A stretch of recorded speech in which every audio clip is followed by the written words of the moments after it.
লাবিকের হাতের চিকেন রান্না। কড়াইতে তেল গরম করে দেখো আলুটা ভালো করে ভেজে নিয়েছে।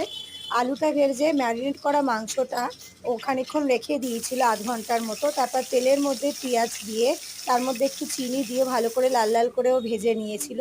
তারপরে ম্যারিনেট করা মাংসটা ও তার মধ্যে দিয়ে দিয়েছিল। তার মধ্যে দিয়েছিল নুন, হলুদ, জিরের গুঁড়ো, ধনের গুঁড়ো, লঙ্কার গুঁড়ো, আদা রসুন পেস্ট আর হচ্ছে টক দই দিয়ে ওটা খানিকক্ষণ ও আধ ঘন্টা ফ্রিজে রেখে দিয়েছিল। তারপর ওটাকে ভালো করে কষিয়ে তার মধ্যে ও আলু দিয়ে দিয়েছিল।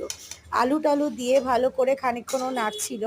আর এইদিকে গরম জল বসিয়ে দিয়েছিল চিকেনে দেওয়ার জন্য। তারপর চিকেনের মধ্যে একটু গরম জল দিয়ে ও ভালো করে আবার মাংসটাকে কষিয়ে নিচ্ছিল। তারপরে এক জায়গায় একটু বেসন আর টক দই আর কাশ্মীরি লঙ্কার গুঁড়ো দিয়ে নামানোর আগে খানিকক্ষণ গ্যাস বন্ধ করে ওটাকে দিয়ে তারপরে আবার ও ভালো করে গ্যাস জ্বালিয়ে কষিয়ে নিচ্ছিল। নিয়ে তারপরে গরম মশলা দিয়ে চিকেন